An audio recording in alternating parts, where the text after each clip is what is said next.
ધોરણ 12 physics chapter 2 ઉદાહરણ number 2.6 જો આપણને રકમમાં શું કીધું છે તો એક દ્રવ્ય છે આપણી જોડે દ્રવ્યની અંદર દરેક અણુની ડાયપોલ મોમેન્ટ 10⁻29 કુલમ મીટર છે અને આ દ્રવ્ય કેટલું છે 1 મોલ છે આને આપણે 10⁶ વોલ્ટ પર મીટર જેટલું રબર વિદ્યુત ક્ષેત્ર લાગુ પાડીએ તો આ દ્રવ્યનું સંપૂર્ણપણે 100% ધ્રુવીભવન થઈ જાય છે એટલે કે એનું પોલેરાઇઝેશન થઈ જાય છે એનો અર્થ શું થાય કે આપણે આ દ્રવ્યને બાહ્ય વિદ્યુત ક્ષેત્રમાં મૂકી દઈએ બાહ્ય વિદ્યુત ક્ષેત્ર કેટલું છે 10⁶ વોલ્ટ પર મીટર તો આનું સંપૂર્ણપણે ધ્રુવીભવન થઈ જાય છે બધા અણુઓ વિદ્યુત ક્ષેત્રને સમાંતર થઈ જાય છે અને આ સમાંતર થઈ ગયા હવે એકાએક આને 60 ડિગ્રીનું ભ્રમણ આપવામાં આવે છે આ બધા અણુઓની કુલ ડાયપોલ મોમેન્ટની દિશા શું થઈ રહી છે આ પીની દિશા છે હાલ એટલે કે પી અને ઈ વચ્ચેનો ખૂણો હાલ 0 છે હવે શું કહે છે એકાએક આ ડાયપોલ મોમેન્ટને 60 ડિગ્રીનું ભ્રમણ કરાવવામાં આવે આ ખૂણો 60 કરી દઈએ આપણે પીની દિશા અહીંયા લાવી દઈએ તો વિમુક્ત થતી ઉર્જા ગણવાની છે તો આપણે અહીંયા જોઈએ તો દરેક અણુની ડાયપોલ મોમેન્ટ આપેલી છે તો આપણે તો 1 મોલ જથ્થો છે તો 1 મોલની અંદર 1 મોલ દ્રવ્યમાં અણુઓની સંખ્યા કેટલી હોય 6.023 ગુણ્યા 10⁻23 તો એક અણુની ડાયપોલ મોમેન્ટ 10⁻29 તો આટલા અણુઓની કેટલી તો આપણે આવું લખી શકીએ 1 મોલ દ્રવ્યમાં અણુઓની કુલ dipole moment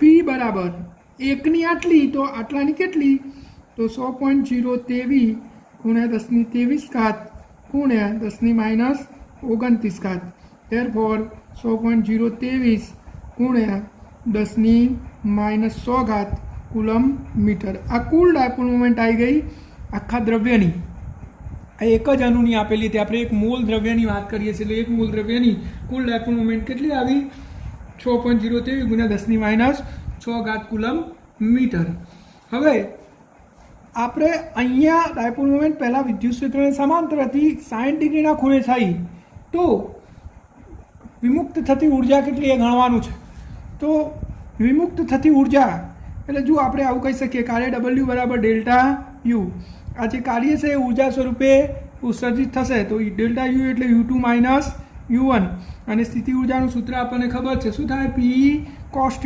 minus PE cos θ2 આર્યો માઇનસ અને સૂત્રનું માઇનસ PE cos θ1 તો આપણે અહીંયા કિંમત મૂકી દઈએ જુઓ θ1 કેટલો ક્યાં હતી ડાયપોલ વિદ્યુત ક્ષેત્રને સમાંતર એટલે θ1 0 અને ક્યાં લઈ ગયા θ2 બરાબર 60 ડિગ્રી તો આપણે આ બંને વેલ્યુ અહીંયા મૂકી દઈએ તો માઇનસ PE cos θ2 કેટલો 60 ડિગ્રી cos 60 ડિગ્રી આ માઇનસ પ્લસ PE cos 0 ની કિંમત આ બંનેની કિંમત મૂકી દઈએ તો માઇનસ PE cos 60ની કિંમત શું થાય 1/2 પ્લસ cos 0ની કિંમત 1 તો PE માંથી અડધો PE જાય તો શું વધ્યો અડધો PE એટલે કે P/2 તો હવે આપણે વેલ્યુ ટ્રાન્સફર કરીએ પીની કિંમત કેટલી હતી આપણે હાલ જ શોધી છે 6.023 ગુણ્યા 10⁻6 ઈની કિંમત કેટલી 10ની વિદ્યુત ક્ષેત્ર 10⁶ હતું ભાગ્યા 2 તો 6.023 ભાગ્યા 2 આ 10⁶ કેન્સલ એપ્રોક્સિમેટલી જવાબ કેટલો થશે 3 જૂલ તો આટલી ઉર્જા ઉષ્મા રૂપે મુક્ત થાય છે ખૂબ જ સરળ દાખલો છે શાંતિથી આને સમજો તો તમને આવડી જશે હવે આપણે જોઈએ ઉદાહરણ નંબર 2.7 પહેલું છે કોઈ માણસના સૂકા વાળમાંથી પસાર કરેલો કાંસકો કાગળના ટુકડાઓને આકર્ષે છે. શા માટે? આપણે સૂકા વારની અંદર કાંસકો ઘસી અને પછી કાગળની નજીક લઈ જઈએ તો એ કાગળને આકર્ષે છે. શા માટે? તો કાંસકો જ્યારે સૂકા વારમાં ઘસીએ ત્યારે ઘર્ષણ બળના કારણે કાંસકાની અંદર વિદ્યુતભાર પ્રેરિત થાય છે. વાર સૂકા હોય અને કાંસકો પણ સૂકો હોય તો એમની વચ્ચે ઘર્ષણ બળ લાગે છે અને ઘર્ષણ બળના કારણે કાંસકામાં વિદ્યુતભાર પ્રેરિત થાય છે. આ વિદ્યુતભારના કારણે અસમાન વિદ્યુત ક્ષેત્ર ઉદ્ભવે છે કાંસકાના દાંતા ઉપર. કાંસકો હોય આપણો તો કાંસકાના દાંતા ઉપર વિદ્યુતભાર પ્રેરિત થાય છે. આ વિદ્યુતભારના કારણે અસમાન વિદ્યુત ક્ષેત્ર ઉદ્ભવે છે. હવે આપણે આની નજીક કાગળ લાવીશું તો કાગળની અંદર પોલેરાઇઝેશન ઉદ્ભવે છે, એટલે કે ધ્રુવીભવન થાય છે અને અણુઓ એની તરફ આકર્ષાય છે. આ પહેલો જવાબ. જો વાર ભીના હોય અથવા વરસાદી દિવસ હોય તો શું થાય?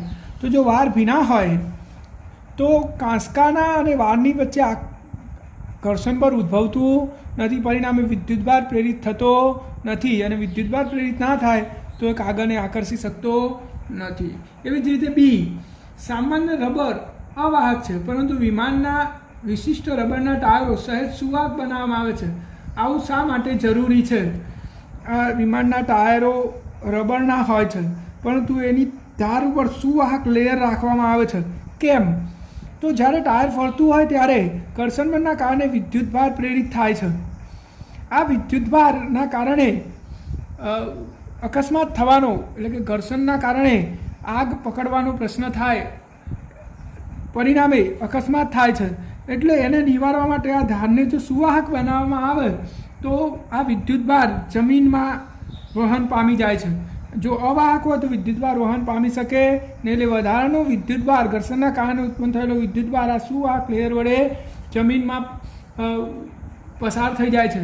પરિણામે સ્પાર્ક થતો નથી અને આગ લાગતી નથી. એવી જ રીતે નંબર સી, દહનશીલ દ્રવ્યોને લઈ જવા વાહનો જમીનને અડકતા હોય તેવા ધાતુના દોરડા રાખેલા હોય છે. જે પેટ્રોલ, ડીઝલ કે એવા દહનશીલ પદાર્થોને લઈ જતા જે વાહનો હોય, આ વાહનોને પાછળ આવી ચેનો લટકાયેલી હોય છે લોખંડની. કેમ? તો અહીંયા પણ ઘર્ષણ બળના કારણે આ વાહનો ઉપર વિદ્યુતભાર પ્રેરિત થાય છે અને આ વિદ્યુતભારના કારણે આગ લાગી શકે. તો આવું અકસ્માત ન થાય એ હેતુથી અહીંયા વાહક ચેનો અથવા વાહક દ્રવ્યના લટકાયેલા હોય જે જમીન સાથે ઘસડાય છે. પરિણામે વધારાનો વિદ્યુતભાર આ દોરડાઓ મારફતે જમીનમાં પસાર થઈ જાય છે અને અકસ્માત નિવારી શકાય છે. અને છેલ્લું, ખુલ્લી હાઈ પાવર લાઇન પર પક્ષી આરામથી બેસે છે તો પણ તેને કંઈ થતું નથી. જમીન પર ઉભેલ માણસ તે લાઇનને સ્પર્શે તો પ્રાણઘાતક આંચકો લાગે છે. શા માટે? આ બે તારની લાઇન છે, અહીંયા પક્ષી બેસે તો પક્ષી એ જે વાયર પર હોય એનો જ વિદ્યુત સ્થિતિમાન એની પર હોય છે, એટલે કે એના વડે કોઈ વિદ્યુત સ્થિતિમાનનો તફાવત પ્રેરિત થતો નથી, એટલે વિદ્યુત પ્રવાહનું વહન થતું નથી. પરંતુ જો નીચેથી માણસ આ વાયરને અડકે તો જમીન અને વાયર વચ્ચે વિદ્યુત સ્થિતિમાનનો તફાવત ઉદ્ભવે છે. પરિણામે એ માણસના શરીરમાં થઈને વિદ્યુત પ્રવાહ પસાર થઈ જાય છે. પરિણામે પ્રાણઘાતક આંચકો અનુભવે છે. તો આ અહીંયા A, B, C અને Dના આપણે જવાબો ઓરલી આપ્યા છે અને તમારે એને ઓરલી જ સમજવાના છે અને લેખિતમાં લખવાની કંઈ જરૂર મને નથી લાગતી.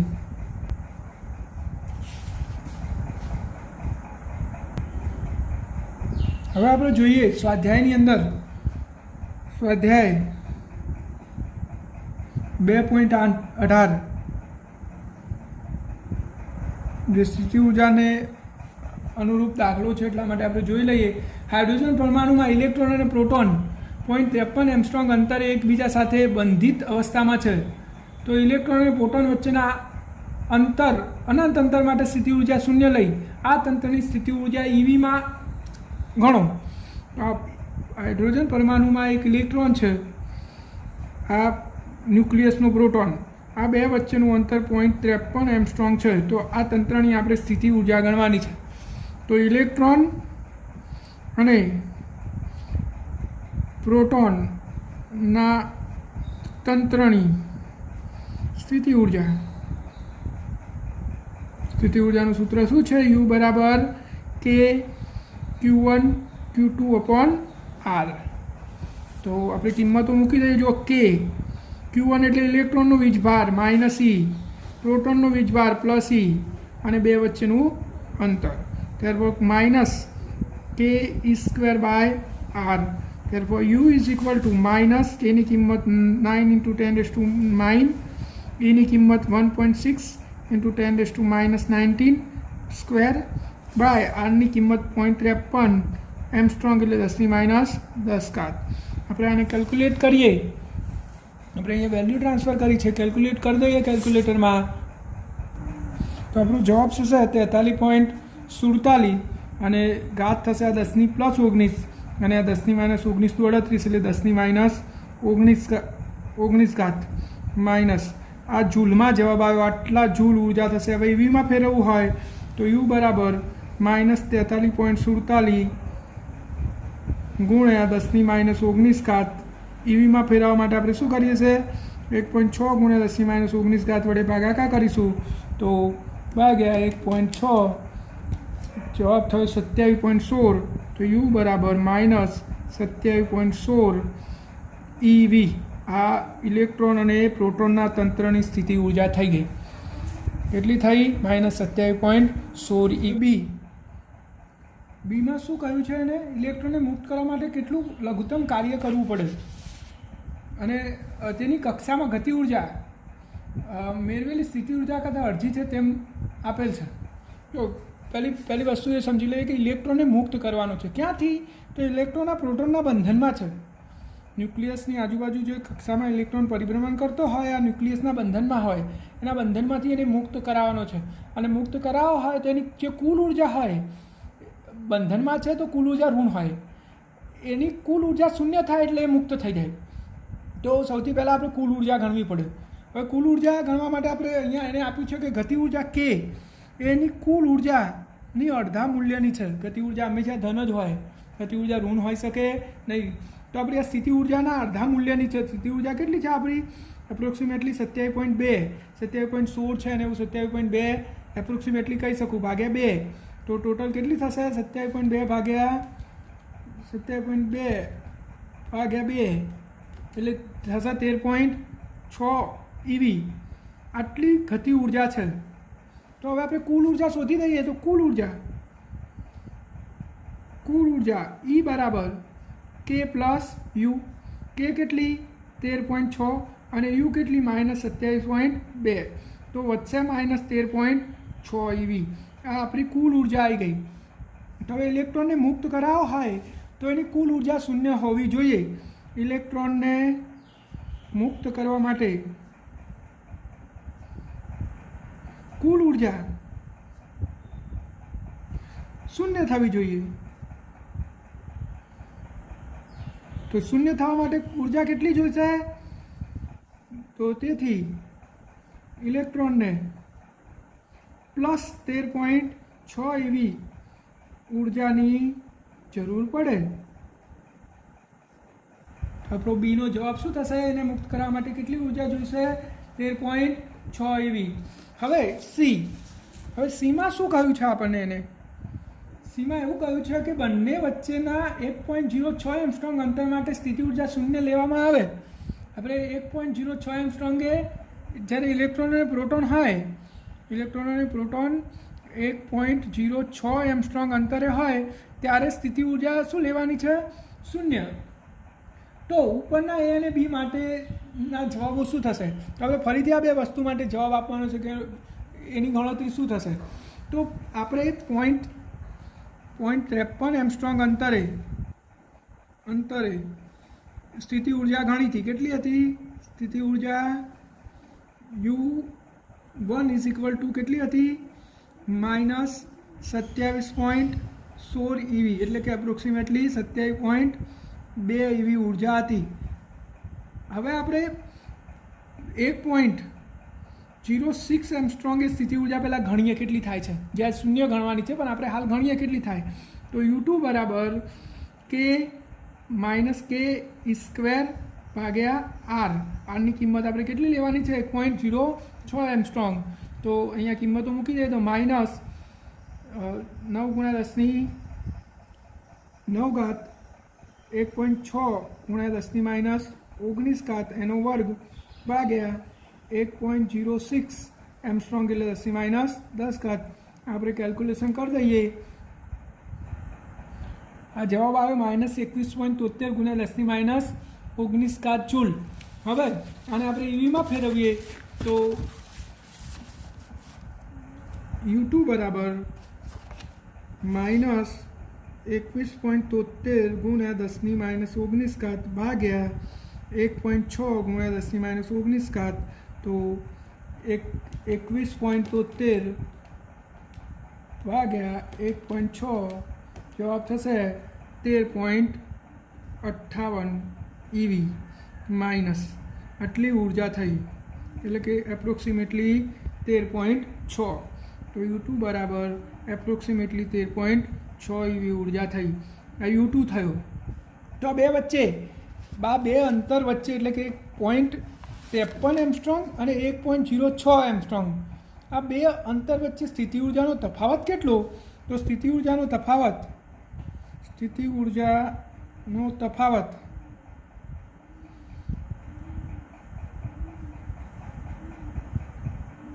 U1 minus U2. U1 કેટલો? -27.2 માઇનસ -13.6. તો જવાબ થશે -13.6 EV. આટલો તફાવત આવ્યો સ્થિતિ ઉર્જાનો. એટલે કે એનો અર્થ એ થયો કે 0.53 એમસ્ટ્રોંગ એ ઇલેક્ટ્રોન અને પ્રોટોન હશે ત્યારે સ્થિતિ ઉર્જા -27.2 EV હતી, અને આટલે એને આ 0.53 એમસ્ટ્રોંગ છે અને આ 1.06 એમસ્ટ્રોંગ છે. તો અહીંયા સ્થિતિ ઉર્જા આપણી આવી હતી -13.6 EV, પણ અહીંયા 0 કરવાની છે. એનો મતલબ શું થયો કે એને આટલી પ્લસ ઉર્જા આપીએ આપણે તો એની ઉર્જા કેટલી થઈ જાય? -13.6 EV થઈ જાય. 0.53 એમસ્ટ્રોંગ એ આટલી ઉર્જા છે, એને આપણે પ્લસ 13.6 EV ઉર્જા આપીએ, એટલું કાર્ય આપણે કરીએ તો એની ઉર્જા કેટલી થઈ જશે? -13.6 EV. એટલે કે એ 1.06 એમસ્ટ્રોંગ અંતરે સ્થિતિ ઉર્જા જેટલું થઈ જાય. તો આપણે અહીંયા લખી શકીએ કે પ્લસ 13.6 EV જેટલી ઉર્જા 0.53 એમસ્ટ્રોંગ અંતરે ઇલેક્ટ્રોન અને પ્રોટોનના તંત્રને આપવામાં આવે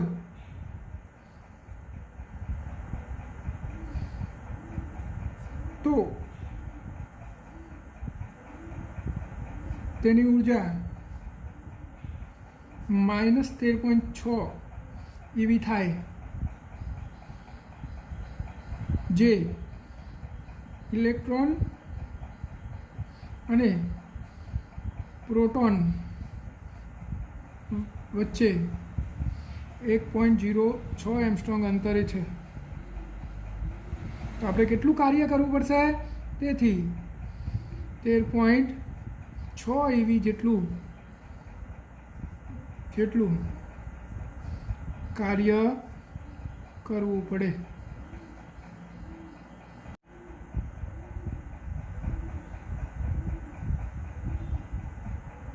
સ્વાધ્યાય 2.19.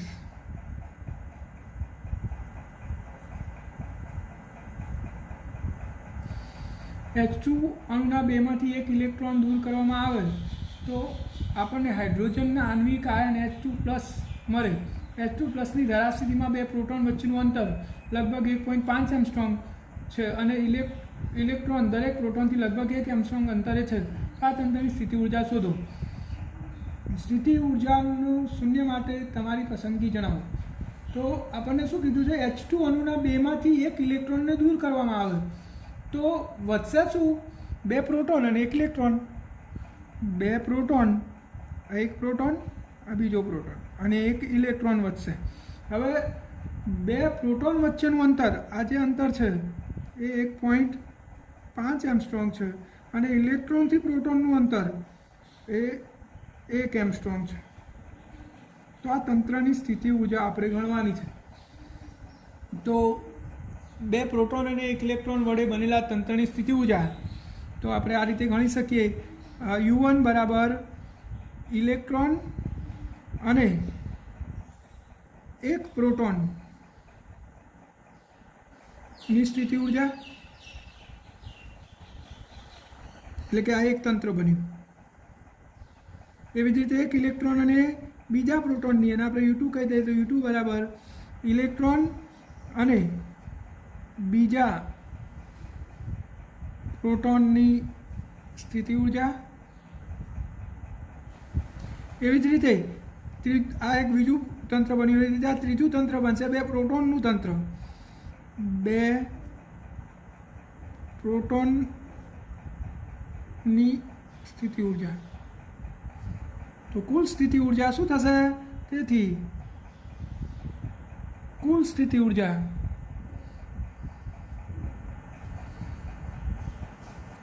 U બરાબર U1 plus U2 plus U3. ચલો U1 શું છે? બે ઇલેક્ટ્રોન અને પ્રોટોનના તંત્રની સ્થિતિ ઉર્જા. તો K ઇલેક્ટ્રોન પરનો ચાર્જ -E, પ્રોટોન પરનો ચાર્જ +E ભાગ્યા બે વચ્ચેનું અંતર 1 એંગસ્ટ્રોમ છે, હું એને R કહી દઉં, R, અને આને R ડેશ કહી દઈએ આપણે.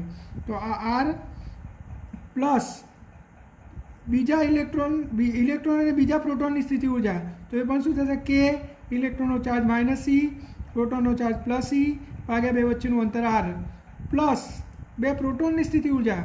તો K પ્રોટોનનો ચાર્જ E, બીજા પ્રોટોનનો ચાર્જ E, અને બે વચ્ચેનું અંતર R ડેશ. તો અહીંયા શું થશે? -KE² ભાગ્યા R, અહીંયા પણ -KE² ભાગ્યા R પ્લસ KE² ભાગ્યા R ડેશ. તો -2 વખત KE² ભાગ્યા R પ્લસ KE² ભાગ્યા R ડેશ. તો આપણે KE² કોમન કાઢી લઈએ તો વધશે શું?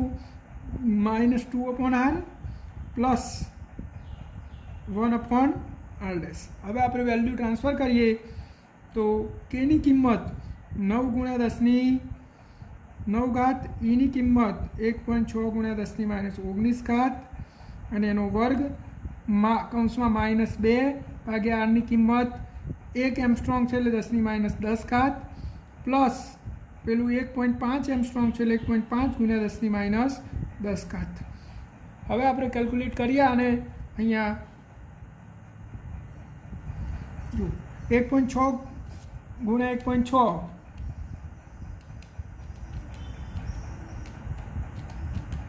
× 9 23.04 ગુણ્યા 10ની આ -38માંથી 9 જાય તો -29 અને નીચેથી 10⁻10 કોમન કાઢ લઉં તો હવે કૌંસમાં શું વધશે? -2 પ્લસ 1 ભાગ્યા 1.5. તો અહીંયા 23.04 ગુણ્યા 10⁻19 અને અહીંયા શું થશે? -2 અને 1 ભાગ્યા 1.5 એ જવાબ થશે 0.6666 પ્લસ 0.6666. તો 0.6666 માઇનસ 2 એ થયું -1.33. તો 23.04 ગુણ્યા 10⁻19 અહીંયા -1.33 અને ગુણ્યા 23.04 જવાબ થયો -30.7 ગુણ્યા 10⁻19 જૂલ. આટલી ઉર્જા થશે જૂલમાં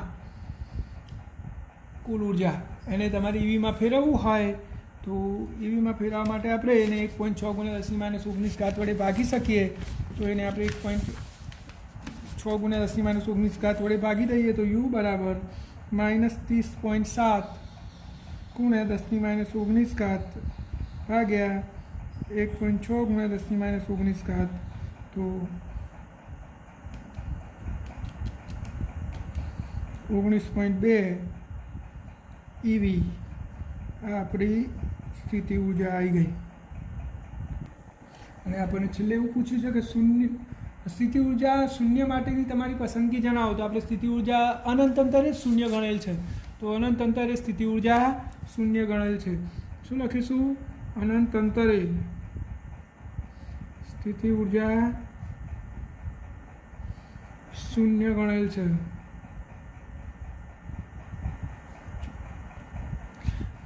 સ્વાધ્યાય 2.21 બે વિદ્યુતભારો માઇનસ ક્યુ અને પ્લસ ક્યુ 0 0 માઇનસ એ અને 0 0 એ બિંદુઓ પર રહેલા છે. તો આપણે યામા અક્ષ પદ્ધતિ અહીંયા દર્શાવી દઈએ. આપણો એક્સ અક્ષ, આ વાય અક્ષ અને આ ઝેડ અક્ષ. તો એક વિદ્યુતભાર છે 0 0 માઇનસ એ ઉપર અને બીજો છે 0 0 એ ઉપર, એટલે આપણે આ ઝેડ આમ છે. એક વિદ્યુતભાર અહીંયા 0 0 માઇનસ એ ઉપર છે અને બીજો વિદ્યુતભાર 0 0 એ ઉપર છે, એટલે કે ઝેડ આમ પર છે. અહીંયા માઇનસ ક્યુ વિદ્યુતભાર છે અને અહીંયા પ્લસ ક્યુ વિદ્યુતભાર છે. તો આપણે વિદ્યુત ક્ષેત્ર શોધવાનું છે. કઈ બિંદુ આગળ? એક બિંદુ આપણું પી બિંદુ છે 0 0 ઝેડ પર અને બીજું બિંદુ છે ક્યુ બિંદુ, એ છે આપણું એક્સ વાય અને 0 ઉપર. તો આ બે બિંદુ આગળ વિદ્યુત ક્ષેત્ર, પણ આપણે વિદ્યુત ક્ષેત્ર નહીં, વિદ્યુત સ્થિતિમાન શોધીશું. વિદ્યુત સ્થિતિમાન, કારણ કે આ ચોપડીમાં ભૂલ છે. વિદ્યુત સ્થિતિમાન શોધવાનું છે. આ ચેપ્ટર વિદ્યુત સ્થિતિમાનનું છે, તો પછી વિદ્યુત સ્થિતિમાન જ શોધવાનું હોય. તો આપણે પહેલાં 0 0 ઝેડ ઉપર, તો 0 0 ઝેડ એટલે ઝેડની ધન દિશા. અહીંયા એક બિંદુ બી છે જેનું ઉગમ બિંદુથી અંતર, એના યામ શું છે? 0 0 ઝેડ. તો આપણે અહીંયા વિદ્યુત સ્થિતિમાન શોધવાનું છે. તો ઝેડ બિંદુ આગળ વિદ્યુત સ્થિતિમાન, ઝેડ બિંદુ આગળ વિદ્યુત સ્થિતિમાન વી બરાબર કોના કારણે વિદ્યુત સ્થિતિમાન ઉદ્ભવશે? તો આમાં પ્લસ ક્યુ અને માઇનસ ક્યુના કારણે. તો V1 પ્લસ V2 બે વિદ્યુતભારના વિદ્યુત સ્થિતિમાનનો સરવાળો. હવે આપણે અંતર ગણી લઈએ. તો આ અંતર કેટલું થશે અહીંયાથી અહીંયા? તો આખું અંતર આટલું ઝેડ, પી બિંદુનું ઉગમ બિંદુથી અંતર ઝેડ, એમાંથી આ રહ્યું અંતર કેટલું છે? એ બાદ કરી દો તો આ ઝેડ માઇનસ એ થશે. અને આટલેથી આ વિદ્યુતભાર સુધીનું અંતર કેટલું થશે? તો આટલું તો એ છે જ, અરે સોરી, આટલું તો ઝેડ છે જ અને આ વધારાનું એ, તો કેટલું થયું? ઝેડ પ્લસ એ. તો બે બિંદુઓ વચ્ચેનું વિદ્યુત સ્થિતિમાન, તો V1 એટલે આ પ્લસ ક્યુના કારણે, તો કે ક્યુ અને ભાગ્યા અંતર કેટલું? ઝેડ માઇનસ એ પ્લસ કે વિદ્યુતભાર માઇનસ ક્યુ અને આ રહ્યું અંતર કેટલું? ઝેડ પ્લસ એ. તો કે ક્યુ ભાગ્યા ઝેડ માઇનસ એ માઇનસ કે ક્યુ ઝેડ પ્લસ એ. therefore આપણે કે ક્યુ કોમન કાઢ લઈએ તો 1/z માઇનસ એ માઇનસ 1/z પ્લસ એ. લસા લઈ લઈએ તો કે ક્યુ Z plus A minus Z plus A ભાગ્યા આ બંનેનો ગુણાકાર ઝેડ સ્ક્વેર માઇનસ એ સ્ક્વેર. તો આ ઝેડ ઝેડ કેન્સલ આઉટ થશે. તો 2 વખત એ કે ક્યુ ભાગ્યા ઝેડ સ્ક્વેર માઇનસ એ સ્ક્વેર. આ 2 એ ક્યુ બરાબર પી મૂકવું હોય તો મૂકી શકાય. તો કે પી અપોન ઝેડ સ્ક્વેર માઇનસ એ સ્ક્વેર. આટલું વિદ્યુત સ્થિતિમાન થશે આપણા પહેલા બિંદુ આગળ. પહેલું બિંદુ એટલે શું? 0 0 ઝેડ આગળ. હવે આપણે બીજું બિંદુ આગળ વિદ્યુત સ્થિતિમાન શોધવાનું છે. બીજું બિંદુ શું છે આપણું? બીજું બિંદુ છે બિંદુ ક્યુ, એટલે કે એક્સ વાય અને 0 આગળ વિદ્યુત સ્થિતિમાન. બીજા બિંદુ એક્સ વાય અને 0 એટલે એ બિંદુ ઝેડ યામ પર નહીં, એક્સ અને વાય ઉપર છે, એટલે કે અંદાજિત આપણે આટલી મૂકી શકીએ. આ એક્સ વાય અને 0 આગળ વિદ્યુત સ્થિતિમાન શોધવાનું છે. એટલે કે આ તો ઝેડ અક્ષથી સમાન અંતરે થશે. બંને વિદ્યુતભારો માટે આ લંબ દ્વિભાજકવાળું બિંદુ થશે. આ પ્લસ ક્યુથી અંતર અને આ માઇનસ ક્યુથી અંતર, આ બંને અંતર સરખા થશે. જો આ આર થાય તો આ એ આર થાય. તમે 3 ડાયમેન્શનમાં સમજી શકો છો. આ એક્સ અક્ષ આ ઝેડ યામ, આ એક્સ, આ ઊભો છે એ ઝેડ યામ, અને આ એક્સ અને આ વાય. તો કોઈ બિંદુ અહીંયા હોય તો આ વિદ્યુતભારથી અને એના માઇનસ વિદ્યુતભારથી આ અંતર શું થાય? સરખું થઈ જાય, કારણ કે એ લંબ દ્વિભાજકવાળું બિંદુ કહેવાય. તમે 3 ડાયમેન્શનમાં સમજી શકો છો. ઝેડ યામ છે અને એક્સ અને વાય આમ છે, ઊભી પેલી ઝેડ યામ છે. હવે ઝેડ યામ ઉપર જેટલા અંતરે પ્લસ ક્યુ છે એટલું જ નીચે માઇનસ ક્યુ છે, તો બંનેનું અંતર શું થઈ જશે? સરખું થઈ જશે. તો ક્યુ બિંદુનું પ્લસ ક્યુ અને માઇનસ ક્યુથી અંતર સમાન થાય છે.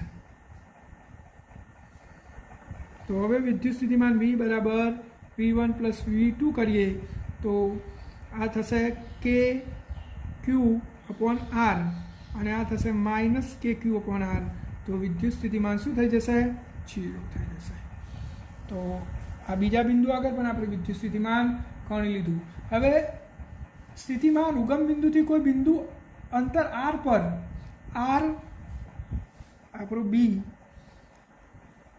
આર અપોન એ ગ્રેટર ધેન 1 માટે કેવી રીતે આધાર રાખતું હશે? તો આપણે અહીંયા હાલ શોધ્યું, આ ઝેડ અંતરે શોધ્યું, એને જગ્યાએ ઝેડની જગ્યાએ એ લેવાનો છે. તો ઝેડ બરાબર આર લેવાનો છે. ઝેડ બરાબર આર મૂકતા શું થશે? વી બરાબર કે પી અપોન આર સ્ક્વેર માઇનસ એ સ્ક્વેર. ખાલી ઝેડ અંતરે હતું એની જગ્યાએ આર અંતરે. અને હવે કન્ડિશન શું છે? આર અપોન એ ગ્રેટર ધેન 1 એટલે આર ગ્રેટર ધેન એ થાય.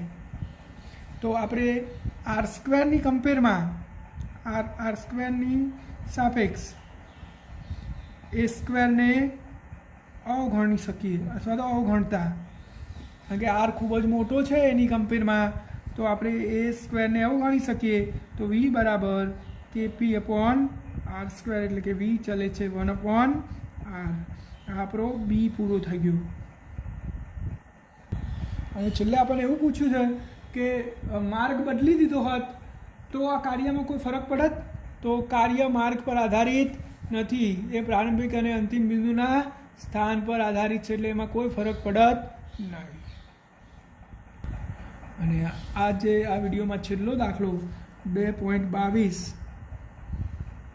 ચતુર્ધ્રુવી તરીકે ઓળખાતી એક વિદ્યુતભારોની ગોઠવણ દર્શાવેલ છે, જેમાં આર અપોન એ ગ્રેટર ધેન માટે સ્થિતિમાન આર પર કેવી રીતે આધારિત છે તે દર્શાવતું સૂત્ર મેળવો.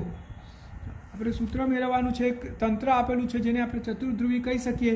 અહીંયા પ્લસ ક્યુ વિદ્યુતભાર છે અને અહીંયા માઇનસ ક્યુ વિદ્યુતભાર. તો આ એક ડાયપોલ થઈ ગઈ.